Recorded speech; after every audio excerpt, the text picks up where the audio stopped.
Existe uma quantidade de perda urinária que define se é incontinência? Incontinência urinária nada mais é do que a perda involuntária de urina, ou seja, um escape de urina sem que o paciente, sem que a pessoa tenha controle sobre isso. Não existe efetivamente uma quantidade que define o que é incontinência urinária. Qualquer perda involuntária é considerada incontinência urinária. Então nós temos pessoas que têm perdas em maior volume e tem pessoas que têm perdas em menor volume. Dependendo dessa quantidade, nós podemos ter um maior ou um menor comprometimento da qualidade de vida. Quais são as principais causas da incontinência urinária? A incontinência urinária acomete cerca de 400 milhões de pessoas no mundo inteiro. Após os 60 anos, cerca de 30% a 60% das pessoas têm incontinência urinária. As mulheres têm 3 vezes mais incontinência urinária do que os homens. Existem basicamente 2 tipos de incontinência urinária. O primeiro tipo é incontinência urinária de esforço.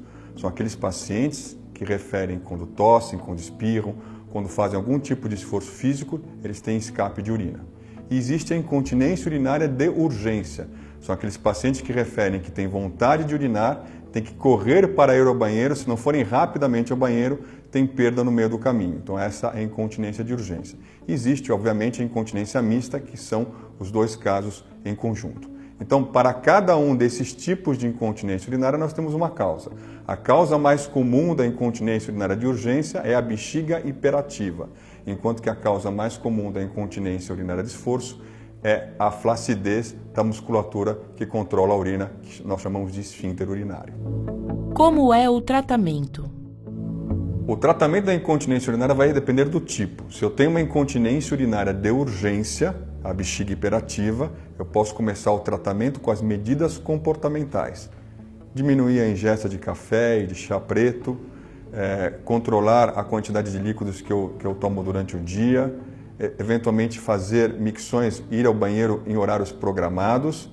Se isso não der certo, eu posso partir para uma segunda opção, ou ela pode ir conjuntamente com a primeira, que é a reabilitação do assoalho pélvico. Nada mais são do que exercícios ou algumas outras atividades que a fisioterapeuta vai utilizar, como por exemplo a eletroestimulação, para tentar controlar a bexiga.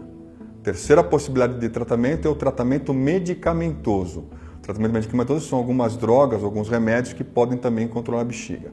E por fim, se nada disso funcionar na incontinência de urgência, eu posso levar a mão de outras técnicas cirúrgicas para o tratamento da incontinência urinária. Já na incontinência urinária de esforço, o tratamento é essencialmente cirúrgico, mas naqueles casos mais leves, que a paciente começou a ter perda agora, não quer ir para uma cirurgia, nesses casos, a reabilitação do assoalho pélvico, a fisioterapia pélvica pode funcionar.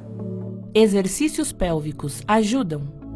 Os exercícios pélvicos podem, de fato, ajudar em alguns tipos de incontinência urinária, principalmente na incontinência urinária de esforço mais leve. Esses exercícios pélvicos, eles buscam fazer com que o paciente tenha o maior conhecimento da musculatura da região pélvica, que é uma musculatura que nós não utilizamos com frequência, é diferente da musculatura do braço, da perna, que se eu pedir para você contrair, você vai saber contrair efetivamente. Quando eu peço para contrair a musculatura pélvica, você pode contrair a musculatura da sua perna, você pode contrair a musculatura da coxa, você pode eventualmente contrair a musculatura do ânus e não efetivamente a musculatura pélvica como um todo. Então, por isso é importante a ação da fisioterapeuta que vai auxiliar no ensino desses exercícios. Existem dicas que ajudam a conviver com a incontinência? Então, como eu falei antes, diminuir a ingesta de café, de chá preto, tentar controlar um pouquinho mais a quantidade de líquido que você ingere no seu dia a dia, procurar o banheiro mais vezes, isso pode ajudar um pouquinho a reduzir o volume de urina dentro da bexiga e, consequentemente, a perda urinária. Existem alguns dispositivos, como por exemplo absorventes, que podem ser utilizados se eventualmente você tiver alguma perda. Existem alguns absorventes que inclusive conseguem reduzir o cheiro de urina que o paciente pode acabar exalando.